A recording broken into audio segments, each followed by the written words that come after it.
Right. So today we are having this surprise live with the awesome Joe Jackson.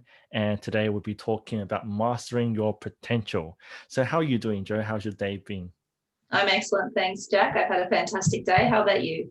I had an awesome, fantastic day myself. Great weather, great sunshine. So just took a walk, came back, had another call with another client, and it has been fantastic in terms of all around in terms of the personal development space. And I'm just really honored that you're on this show now because I've seen that you made so many changes to so many people in the past couple of months, even during the uh, really stressful pandemic. And I think we should all be grateful that we all have each other to count on to be able to uh, inspire each other to become better.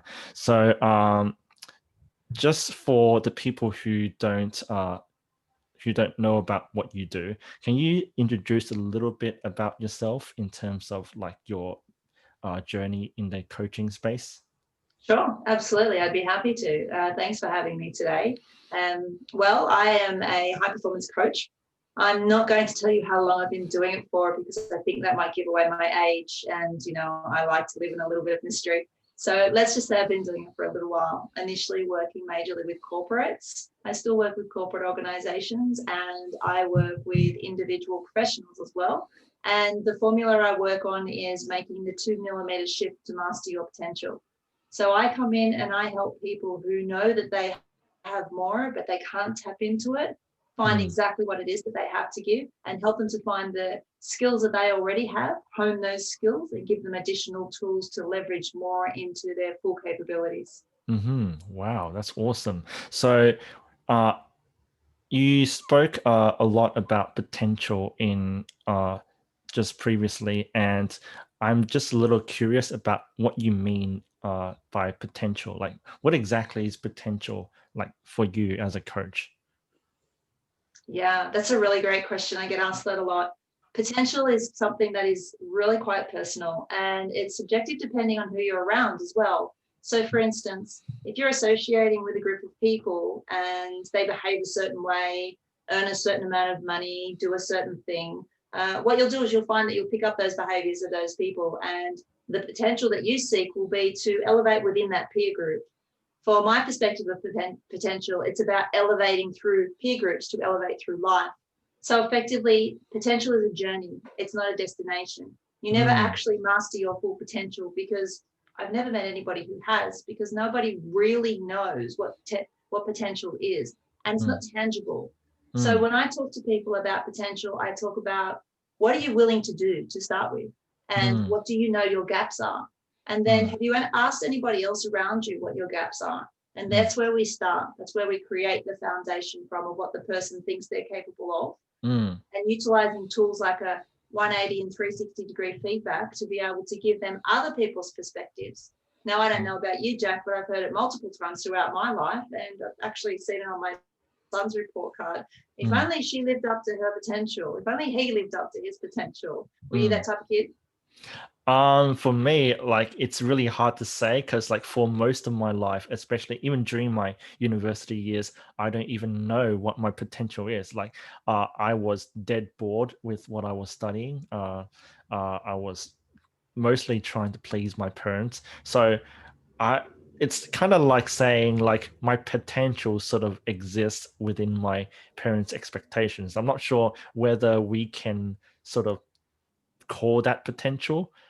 We could, but like it's not on my terms in a sense. So my potential, I didn't really discover what it is until actually very recently. Like when I hear the word potential, it's like for example what I'm doing now with all the Facebook lives I've been doing.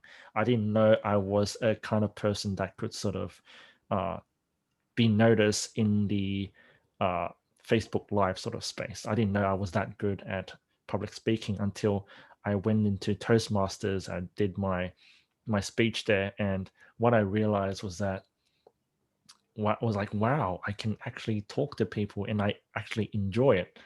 And it's like although like every time I go on Facebook Live, or like I go on stage or do public speaking, it's like I'm trying to bake this pie for people, and I'm always scared that people don't like my pie. It's like that. So Well, it sounds to me like you're actually living up to your parents' expectations, and you may still be on a journey to find what your potential is. But the best part absolutely. is you're on it. A lot of Yeah. people actually do not ever go on the journey to find potential. And that's where we start talking about comfort zones. People settle. I did a post a little while ago, which got a lot of traction, which talked about the Gen X lie. And it was entitled Dear Divorced Woman. And it was made for people like me, for women like me who were sold what I refer to lovingly as the Gen X lie.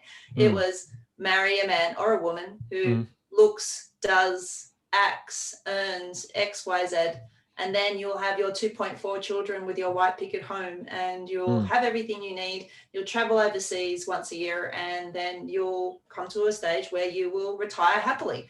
And that was all that I was told to look forward to. And that is what I refer to as the Gen X lie. Now, fortunately, for a lot of the women in my age bracket, we're becoming aware of the fact that we can actually survive without that version of a reality. There are other realities out there. And much like you, I was the person that was trying to do what my parents wanted me to. I was trying to make them happy. That was important to me. But I had a fire burning in me from the time that I was a teenager. So even though I tried to comply, I was probably also equally rebelling because I didn't fit into the mold of what they were telling me I needed to be. But I tried anyway. There's certain elements of my life, I was getting it right in their eyes. And then in certain elements of their life, I most definitely was not. Okay. But it's the fact that I challenged that status quo and realized, never too late, but possibly could have realized it earlier, though I have no regret, that I was actually limiting my own potential by not exploring options, and not considering myself to be more than what I was at that time. And I find that's actually a real problem in society at this current point in time is we settle.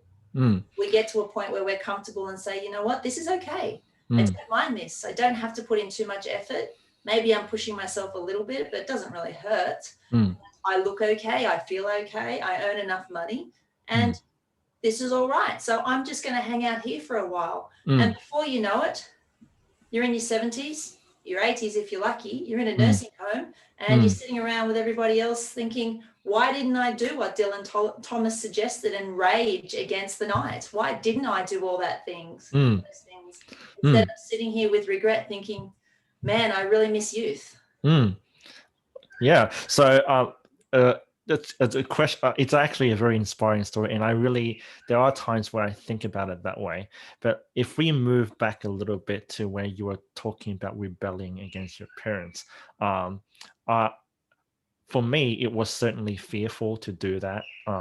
It was like, if I were to do that, then I get kicked out of the house, and if I get kicked out of the house, I don't know what's going to happen to me. So there's this whole lot of uncertainty there. And so, like, my question to you is, like, were you fearful at the time when you were rebelling? And if yes, how do you think people who are going through the same thing could deal with that situation? Yeah, it's a really big one, isn't it? The first answer is yes, most definitely. My father's 6'3", and he raised us very much military style. So we didn't answer back. And if he said jump, we said how high after we jumped. Okay. So yes, there was always an element of respect/fear in there. Absolutely. But sooner or later, your curiosity gets the better of you. And in my case, that's what happened. My dad always said to me, when you're 18, you move out. I was told that from a very young age. And so he advocated that. So when you're 18, you're out on your own, you find your own way in the world. So I graduated high school when I was 17. I wasn't quite 18 yet. And I started to get the tap on the shoulder. It's like, so when are you going? Oh, okay. Oh, wow. He was serious. And that was okay because I'd already established that I wanted more anyway. So I hung around my hometown for a little while, realized it really wasn't for me. And I still remember the feeling of absolute freedom the day I took off.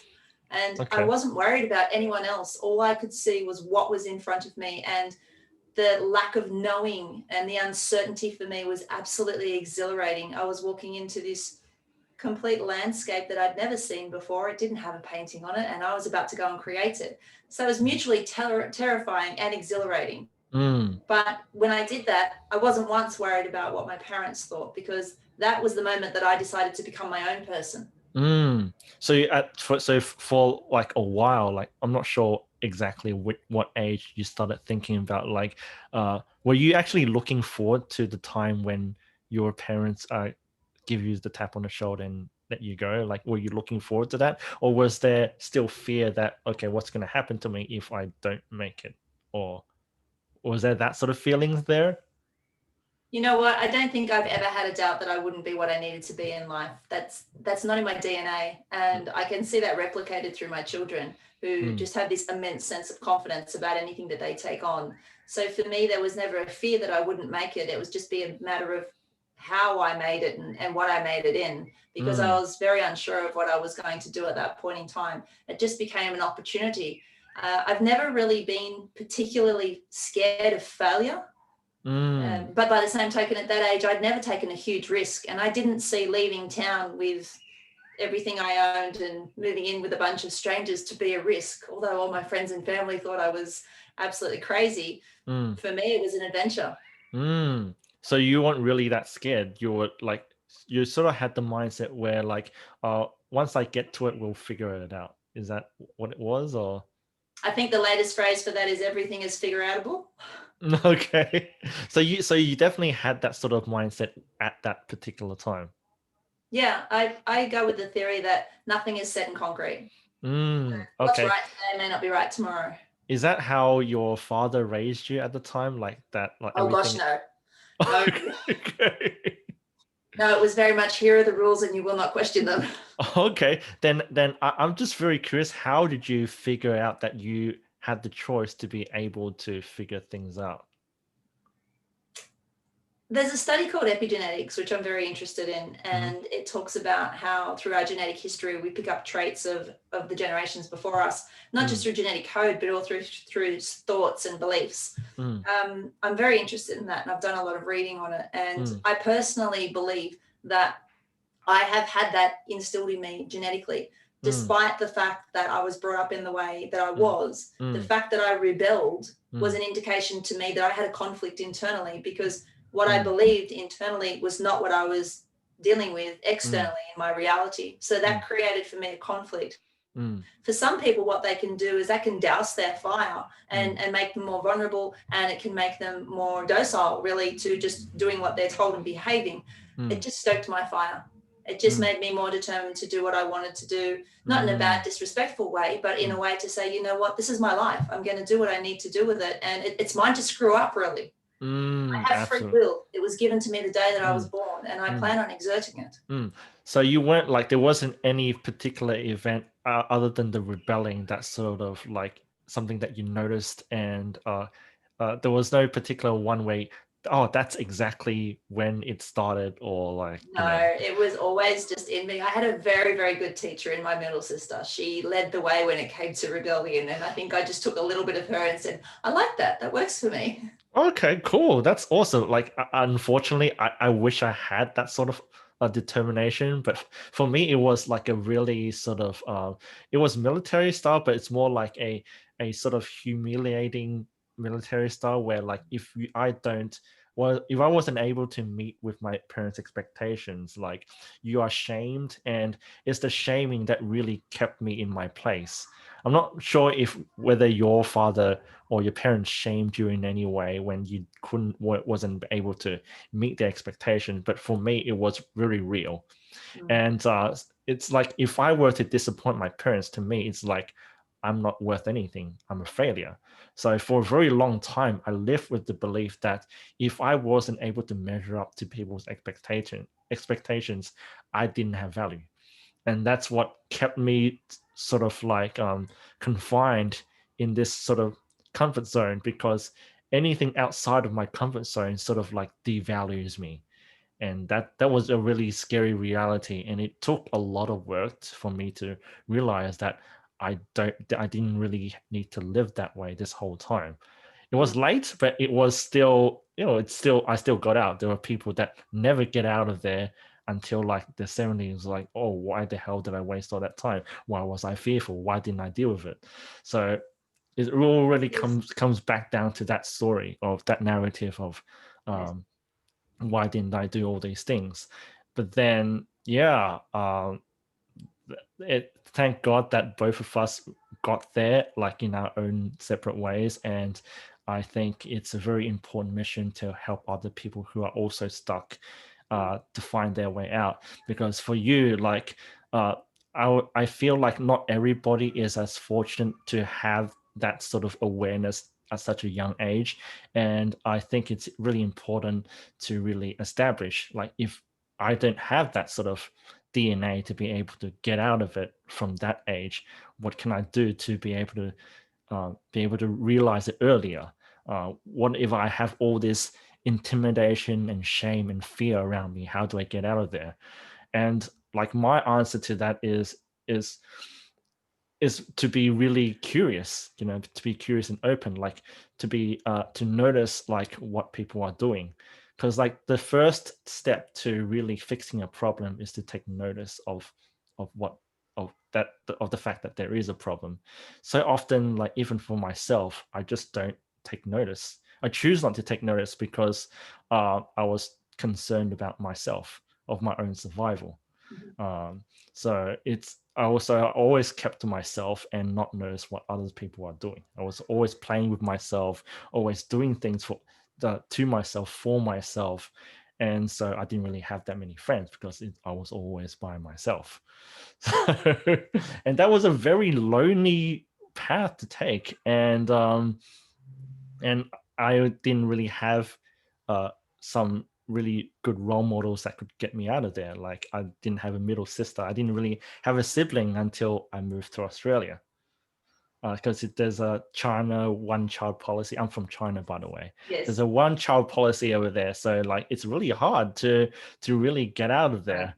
There's so much pressure because I'm the only child, and when you're the only child of the family, there's so much pressure for you to become everything that your parents want you to do. Like you're there, like I'm their life force. So if I don't succeed, it's like when they retire, they don't have anything to rely on. So it's this perpetual cycle, like especially for people that grew up in Eastern society, like in Asian cultures, like their children are like the security for them to really be sustainable when they grow old.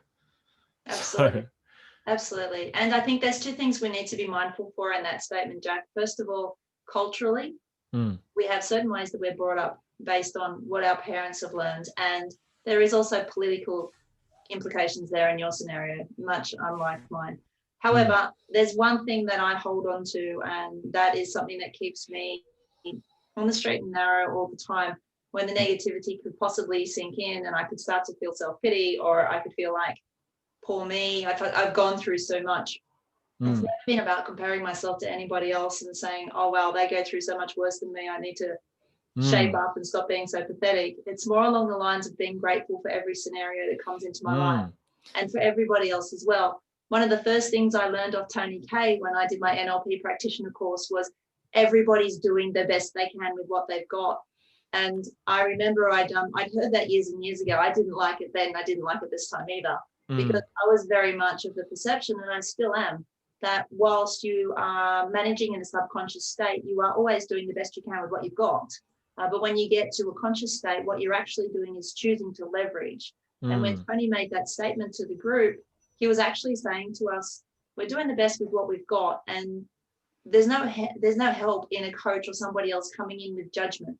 Because at the end of the day, our role is to be understanding and to help people to be able to work through what they've got in their lives, to unravel it into something better. And that's where reframing comes in.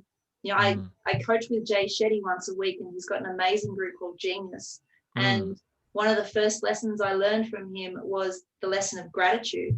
And it was about going and using the perspective of gratitude for every single situation in life. And I started doing that in 2018 when I came out of hospital and almost died of burnout. One of the first things I did was I've got to change my life, and I know that I have the tools to do this. I just don't know where to start. And so I joined Jay's group, and one of the first meditation and group sessions was on gratitude. And I Mm, thought, well, this is interesting. Let's have a look at it. And I've never had a problem being grateful, but I really was limiting my perspective on gratitude. It mm, was very base level, very surface. And mm, so once I started exploring that, inevitably I started to explore my experiences in life and explore broader than me. And I started to get into energy, and I started to understand more of who I am, what I am, but more so why I am. And that came with a lot of forgiveness of self. And that mm, came with a lot of realization of I wouldn't be who I am right now if I hadn't have had all of those things happen before today. So whilst I might look at them as I'm going through them, and as Tony Robbins says, you know, you're going to look back at this situation in X amount of years' time and laugh. So why not laugh now? mm, I hold that methodology now. And when I start to get a little bit stressed about things, I'll just calm myself down and go, you're going to be laughing about this in no time. So why not just get your head around it now and not think about it? And it's the mm, same with gratitude, mm, because if we don't go through trials, then we can't go through the growth. If we don't go through the crushing and the pressing, there's a really great book by T.D. Jakes called Crushing, which I love. And he talks about how we're crushed and we're pressed through life, through examples and situations that we have that we don't like. But it's for growth, because we can't grow until we're compressed, until we deal with the stuff that's going on. And it's only through then do we exponentially become something bigger. So mm. whilst I could look at what's happened in my life, and you know, you could even look at yours and say, that sucks. My parents were this, or that person Yeah. was that. You know, there's Mm, plenty of room for blame, but mm, why? For what benefit? mm, Instead, it's about encapsulating it into something, and reframing it into, I feel amazing that I had that experience and I survived out of it, or I came out better, or I thrived during it. And it has taught me this. And that's where I always apply the 4 mastery questions. mm, What went right? What went wrong? What would I do differently? What would I mm, change? You know, mm, what happened here? What can I learn from it? mm, You've always got 2 choices. You can leverage up, or you can hit the negative and fall down. I've mm, always been preferential to stepping up and looking at it from a positive perspective. And mm. that's served me well. Absolutely. And when you're talking about like having uh these experiences, these challenges in the past, where you were sort of we need to strain in order to grow, that part is kind of sounds like going to the gym. Like when you're going to the gym, you're like lifting weights is sort of not sort of it's not like the weights are actually going to give you muscles. It sort of gives you that compression sort of thing to allow your muscles to work on it, and Absolutely. that sort of like, sounds like that in like I'm not sure if the analogy sort of matches, but like to me that's exactly what it is That's like exactly what it is. You have to split the sarcomeres in the muscle and replace it with proteins to enable it to grow. And if you don't work the muscle to the point where the sarcomere splits, then the mm. protein can't come in and force growth. I'm an ex-CrossFit coach, by the way. Oh wow, okay. So yes, the analogy is actually perfect. If you want Mm, your muscles to grow, you have to work them. You know, I think it was Muhammad Ali said that I don't start to count till it starts to hurt. So mm, it's not about doing 100 reps. It's mm, about when it hurts, then I mm, start to do 100. So it's really that mm, mindset thing then about, well, what am I willing to do? And how am mm, I willing to reframe what I've endured in my life to meet something bigger, and to look at mastering what my potential is? Because it's mm, very easy to stay insulated in that sense of negativity and mm. blame. And society will help you stay there. Lots of well-meaning people will help you stay there. Absolutely. So it's about like finding the right people that are good for your life, good for your growth. And I see so many people who I believe have a lot of potential. They hang out with people that's just not good for them. That they hold on Yeah, to because I've been with them for so long. It's just really sad to let them go. But then at the end of the day, it's like, well, are these people serving me in terms of like my personal growth? And if it's no, then we have to part ways, because like they're at that stage and I'm at this stage up here. So it's about finding other people who are even higher than you, or people who want to grow with you. So that's absolutely. And I think that that separation of people that have had a very close relationship in the past is often misconstrued. mm, And it's talked about literally a severing. It's not mm, about severing, it's about changing. So your relationship with that person may not be as tight. It just might be different. Mm. And that doesn't mean it's wrong. It just means that you've gone in a different direction. I have clients that have gone through marriage separations, and there's none of that hatred there. It's, well, he went that way and I went that way, and that's just the way it worked. And it's perfectly okay. It's doable. But we do have a lot of people in the society, because we are inherently negative. I was talking to my UPW group about this just last week, about the 3 cancers of the mind. Now, you've got your conflict, you've got your criticism, and you're comparing your criticism and you're complaining. And so many of us do that because society feeds on it, the media feeds on it. We're told that's what we do, and it becomes part of our subconscious. We don't even realize. I've got people who are doing audits on themselves at the moment saying, I want to find out how often I do this. And they're contacting me going, I can't believe this. I had no idea. And I warned them. I said, you will be surprised because you don't even notice. But once you become aware, you'll realize how you sound and the implications you're creating, and you'll want to change it straight away. Absolutely. And I absolutely agree with you, because even I audit myself, and a lot of the times even I'm surprised at the things that I do. Even as a coach, that's definitely something that I want to do more, because even as coaches, we always work on ourselves. And I think it's really important to really practice what we preach, and really sort of come out there and really show others that this can be done. We can actually get better. It's something that we can actually learn. It's not something that just naturally comes to us or stuff like that. Potential is also about the drive too, I find, Jack. A lot of people don't have the drive to seek their potential. And if you can harness that fire, that internal fire, at the right time, and surround yourself with the right people, and constantly make the choices, because mastery is about constant choice, constant effort, constant repetition to get that right. If you make those decisions all in the right direction, your life will naturally gravitate to a different level. You will elevate before you even realize it. And things that used to be so important to you will just become naturally insignificant, and it won't even feel like you're parting with them. It just feels like you don't need them anymore. And a lot of people don't consciously go through that choice. So they miss their potential because they're sitting in the comfort zone. They're becoming part of the rat race, and their subconscious is on constantly.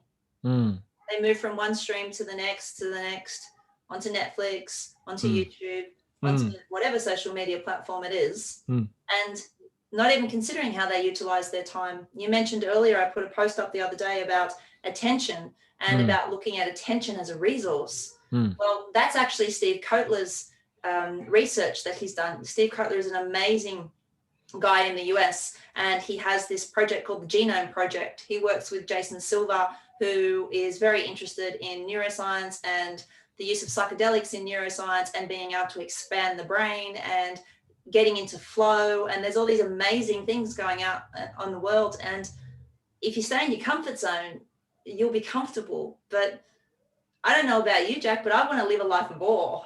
I want to live absolutely. a life of absolute wonder. I want to be able to see something and just go, oh my goodness, that's just amazing. I want to try something without being scared, because I'm not afraid of dying, because I just go, hey, this looks like a good idea. It looks pretty safe. Let's go. Let's just do it. Let's not think about the ramifications of tomorrow, because tomorrow is not guaranteed. Let's instead live the life for the moment. Exactly. So I had this really interesting question asked by a friend of mine. And I'll ask that same question to you. What if that you're going to die tomorrow? How would you live your life differently? I wouldn't, because I live every day like it's my last. That's actually exactly how I answered it. Because they're I have other friends who answered it or maybe I spend more time with family because I never used to hang out with them that often, or maybe I just eat more of my favorite food and that sort of thing. So it's really goes back to your story of I'm in my 70s, I'm retired, and I'm regretting all these things I haven't done. So that's that thing all over again. It is that. I wanted to share with you a piece of poetry that I have, but I don't have it with me at the moment. But it's a piece by Albert Camus, and he talks very heavily about the mindset and what you can achieve just purely by shifting things. And one of the key lines in this particular poem is about he has an inevitable summer in the midst of winter, an invincible summer in the midst of winter. And every time the world pushes at him, he pushes back because he knows he has the strength more than anybody can push him. Wow. And it's a beautiful thing that he's written. There's a lot of conjecture about whether or not he actually wrote it the way it's being presented. But effectively, he knew way back then, Nishiki knew way back then that we don't use our minds to their full capacity. And I mean, if you did a quick audit of the people that you associate with right now, how many people spend their time leveling up and planning their days, or planning the next 5 years, or setting their goals, or knowing what their goals are, or how many people know where they're going to be even tomorrow night and what they're doing? Hardly anybody. No idea. Yeah. I have a financial goal I've set for my business, and as part of hitting that financial goal, which I'm not far from, I'm getting my motorbike license. Wow. So instead of sitting there and saying, oh, I'm going to get my motorbike license, I'm going to get my motorbike license, I went and bought the helmet and the gear. Wow. Okay. So it's not I'm going to get my motorbike license. It's like, oh no, I'm ready. Can we just hurry up and hit the financial goal already? And when I look at my financial goal, it's not about money. It's equated to how many people I can help to get there. And that's what drives me to my potential. That's why I get up and do the Jay Shetty training. That's why I associate myself with the great coaches I have. I have 3 coaches. I have Carlos Adele, I have Richmond Ding, and I have Jay Shetty, who are my 3 coaches at the moment. I'm also part of a Marshall Goldsmith coaching group for executives. So I am pushing myself to do more constantly to see what I'm capable of. Dave Goggins says that when your body pushes back, you're only really at 30% capacity. And I've seen that proven so many times in the gym. I've proven it myself. Absolutely. I agree with you. And in saying that, I think a part of what your explanation that a lot of people are sort of struggling with is that they think, okay, I have this financial goal. Let's just take your financial goal as an example. So I have this financial goal. So a lot of people will say, well, what if I don't get there? Like, what if in reality I get to a There's no room for what if. but then like that's like a natural sort of like reaction. Is like even for me it was like that until like I realized that it's okay even if I don't get, as long as because like you said, like we all doing the best we can with what we have. But the question I throw to you, Jack, is what is your best if you're deciding that you're already going to have a plan B and you're not going to burn the boats? Exactly. It sounds like I'm already planning myself to fail by saying, what giving if yourself an excuse. Yeah, exactly, because I'm scared. Yep. I'm scared that I might fail. I was on Facebook last night and I was listening to Ken Okazaki, who's a video producer, and he's doing a new program with his coach, Taki Moore, and it's the #75 program. It's 75 days. And if I got the general gist of what Ken was saying, he lives in Japan. He was Facebook living at the time. It was freezing cold. It was nighttime. It was wet and it was raining. And it's not really conducive to going out and doing your second lot of exercise for the day. But because he's pushing himself mentally to do that, and he wants to see what he can achieve and to keep his promises to himself, he's joined this #75 program. So it's exercising twice a day. And if I remember rightly, it's a minimum of an hour each time. And they have to be at least 2 hours apart. And he's to take a photograph of yourself every day and to drink 4 liters of water every day. Wow, okay. Now, I think there was another element to it too, but I'm not quite sure what that was. And the trick with it is, it's to see how far you can push yourself psychologically to make yourself do it every day, to how much you're willing to participate in mastery, to push your potential or to push closer to it, and see what you're actually willing to achieve instead of getting to a comfort zone. So he very early in the stages, I think he just hit double-digit days. And he was saying, I just realized when I was going to go to bed, I had this horrific day and I haven't done my second lot of exercise. So I'm out here. And it was about 11 o'clock at night. But he was so committed to keeping his word to himself. He was so certain that he is going to achieve this 75 days. He got himself out of bed to go and walk in the cold, in the wet, because he was going to keep his word to himself no matter what. That is mastery, which leads to finding your potential. Your potential is something you never achieve. You never get the gold star. You never get to hold up the trophy, but you do have an amazing journey on the way. When what you think today is your potential, if you keep in this direction, you'll look back at that and go, oh my goodness, there's so much I didn't know. Absolutely. You have to have that progressive growth. So, and I think there's a very good reason why we never reach our potential, because what if we do reach our potential? What's going to happen to us? Are we just going to stop, or are we just going to go somewhere else, or what are we doing? We're not challenged to either. In this society, it's too easy for us to not. It's too easy for us to get a job, to sit in a house, to have everything we need around us. In Western society here, we don't do it tough. We're spoiled. Yeah. We really are. Compared to the rest of the world, we have it easy. We have no reason to have to push ourselves. And so because there's no need, we don't. Yeah, I think that's that element too. So in order to wrap this all up, I think we covered quite a lot of ground today, and I'm feeling this is going to be a very valuable video for a lot of people to learn from, and a lot of inspiring content, especially a lot of quotes that shared from yourself, which is actually I've learned a lot myself as well.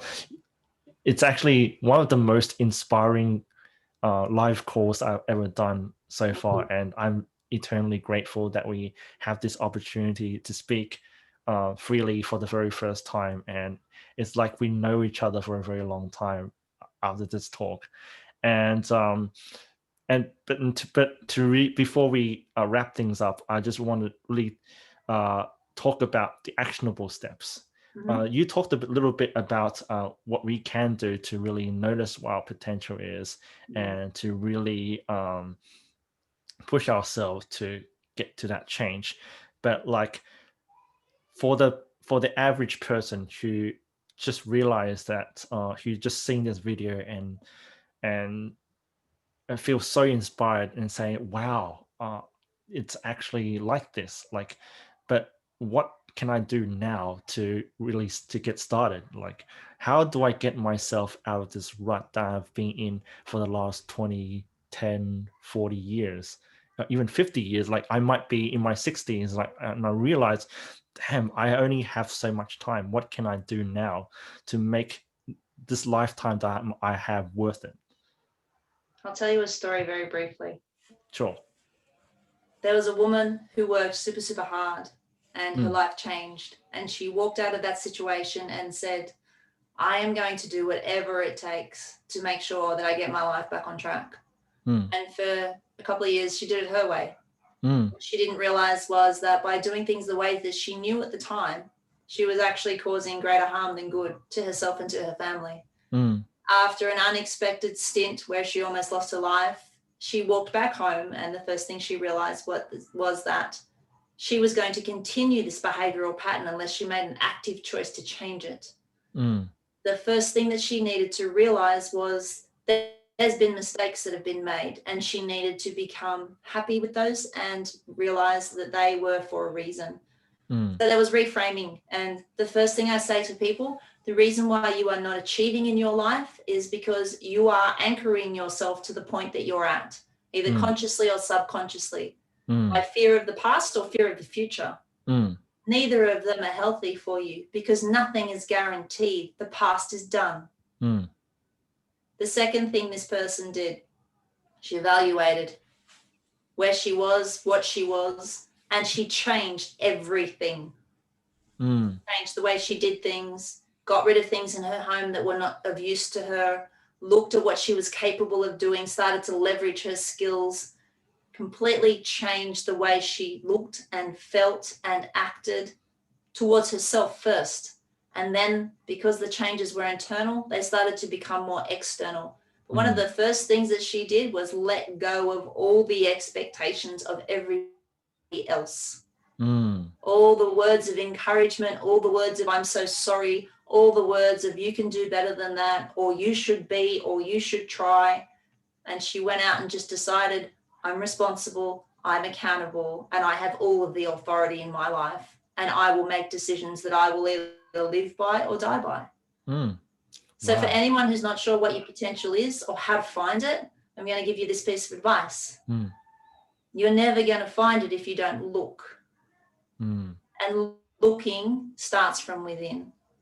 Everybody has more potential than you will ever use.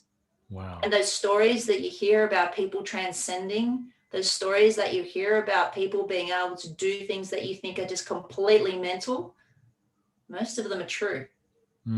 It's possible. And the only thing that stops you from being that person is this. Train this every day. Train your mind, train your body, train your spirit. And you watch when you start looking at discipline as a gift instead of a curse, how much your life changes. Anybody can do it because I did.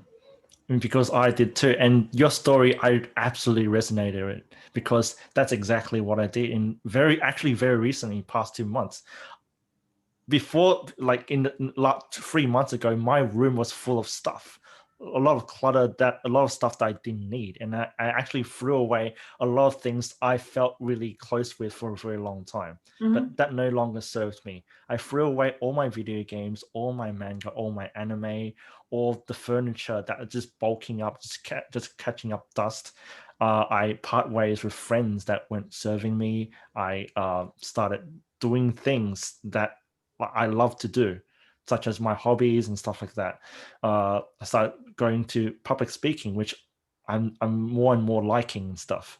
So that's exactly what I decided to do for myself. So I'm also living proof that this is absolutely possible. Like, I couldn't even imagine, like 3 months ago, that I'm in this place right now talking to Joe about this sort of thing.